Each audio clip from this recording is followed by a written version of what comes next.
حضرت موسیٰ علیہ السلام کی وہ مقدس لاٹھی جس کو عصائے موسیٰ کہتے ہیں، وہ اللہ تبارک و تعالیٰ کی جانب سے حضرت موسیٰ علیہ السلام کے بہت سارے معجزات میں سے ایک معجزے کے طور پر خدا نے حضرت موسیٰ کو عطا کی تھی۔ ناظرین، یہ جو سٹک ہے، اس کو حضرت موسیٰ علیہ السلام کا عصا کہا جاتا ہے۔ یہ لاٹھی، اس کے ذریعے آپ کے بہت سے ان معجزات کا ظہور ہوا جن کو قرآن مجید نے مختلف عنوانوں کے ساتھ بار بار بیان فرمایا ہے۔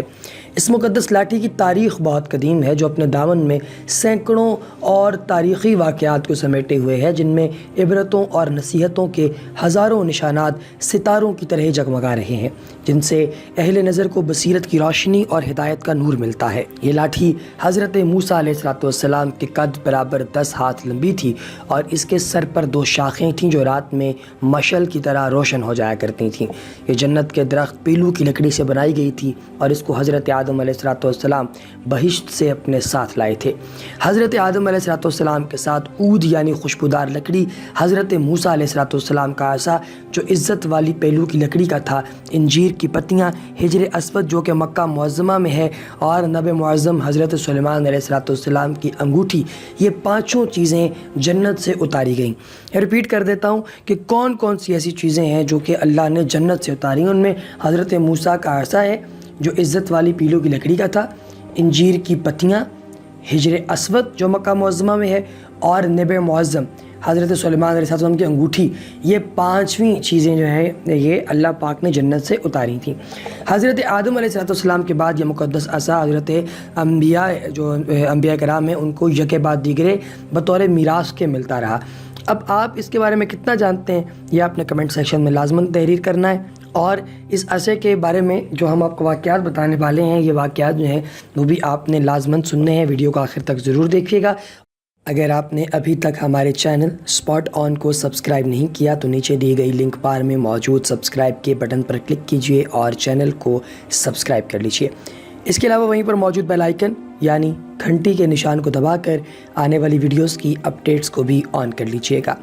حضرت آدم علیہ السلام کے بعد یہ مقدس عصا حضرت انبیاء کرام علیہ السلام کو یکے بعد دیگرے بطور میراث کے ملتا رہا، یہاں تک کہ شعیب علیہ السلام کو ملا جو قوم مدین کے نبی تھے، اور جب حضرت موسیٰ علیہ السلام مصر سے ہجرت کر کے مدین تشریف لے گئے اور حضرت شعیب علیہ السلام نے اپنی صاحبزادی حضرت بی بی صفورہ رضی اللہ تعالیٰ عنہ سے آپ کا نکاح فرما دیا، اور آپ 10 برس تک حضرت شعیب علیہ السلام کی خدمت میں رہ کر آپ کی بکریاں چراتے رہے، اس وقت حضرت شعیب علیہ السلام نے حکم خداوندی کے مطابق آپ کو یہ مقدس عصا عطا فرمایا۔ پھر جب آپ اپنی زوجہ محترمہ کو ساتھ لے کر مدین سے مصر اپنے وطن کے لیے روانہ ہوئے اور وادی مقدس مقام طوا میں پہنچے تو اللہ تعالیٰ نے اپنی تجلی سے آپ کو سرفراز فرما کر منصب رسالت کے شرف سے سربلند فرمایا۔ اس وقت حضرت حق جل مجدہ نے آپ سے جس طرح کلام فرمایا، قرآن مجید نے اس کو اس طرح بیان فرمایا کہ اور یہ تیرے داہنے ہاتھ میں کیا ہے؟ اے موسیٰ، عرض کی یہ میرا عصا ہے، میں اس پر تکیہ لگاتا ہوں اور اس سے اپنی بکریوں پر پتے جھاڑتا ہوں، اور میرے اس میں اور کام ہے۔ حضرت موسیٰ علیہ السلام اس مقدس لاٹھی سے مذکورہ بالا کام نکالتے رہے، مگر جب آپ فرعون کے دربار میں ہدایت فرمانے کی غرض سے تشریف لے گئے اور اس نے آپ کو جادوگر کہہ کر جھٹلایا تو آپ کے اس عصے کے ذریعے بڑے بڑے معجزات کا ظہور ہونا شروع ہو گیا، جن میں سے 3 معجزات کا تذکرہ قرآن مجید نے بار بار فرمایا ہے۔ اس میں سب سے پہلا واقعہ ہے، اس کا واقعہ یہ ہے کہ فرعون نے ایک میلہ لگایا اور اپنی پوری سلطنت کے جادوگروں کو جمع کر کے حضرت موسیٰ علیہ السلام کو شکست دینے کے لیے جو ہے اس نے مقابلے پر لگا دیا۔ اس میلے کے ازدحام میں جہاں لاکھوں انسانوں کا مجمع تھا، ایک طرف جادوگروں کا ہجوم اپنی جادوگری کے سامان لے کر جمع ہو گیا، اور ان جادوگروں کی فوج کے مقابلے میں حضرت موسیٰ علیہ السلام تنہا ڈٹ گئے۔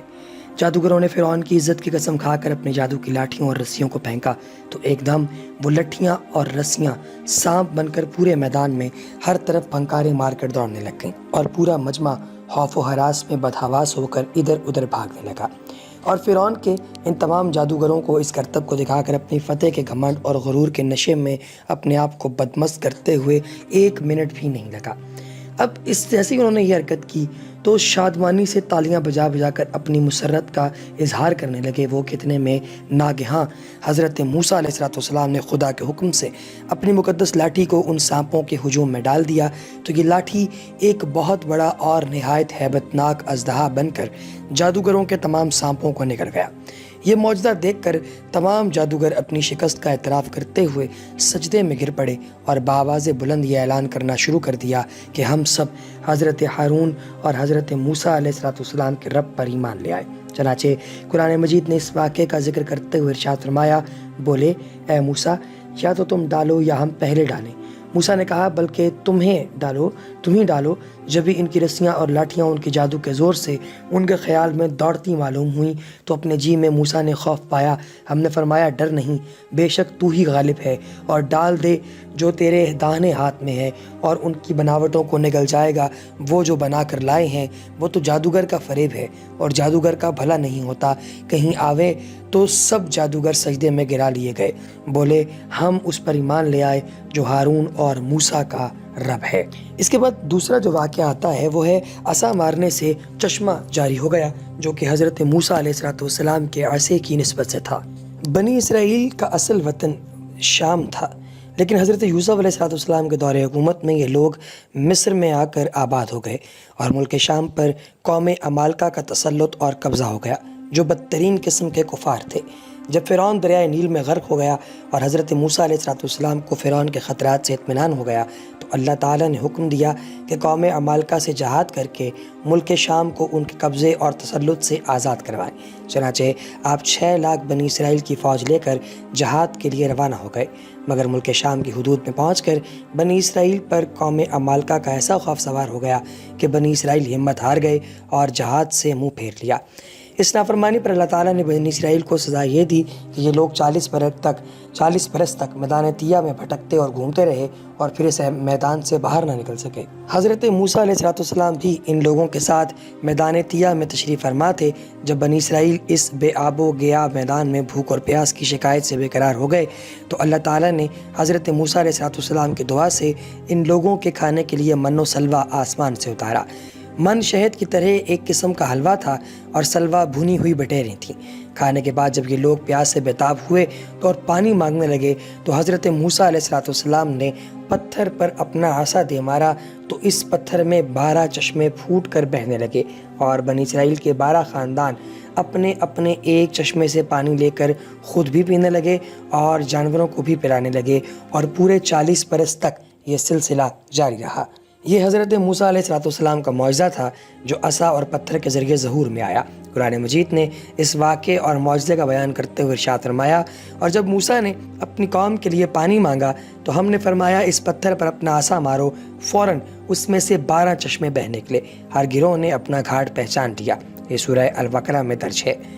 تیسرا ناظرین واقعہ جو قرآن پاک میں عصے کے بارے میں ہے وہ ہے حضرت موسیٰ علیہ السلام کے عصے کی مار سے دریا پھٹ گیا۔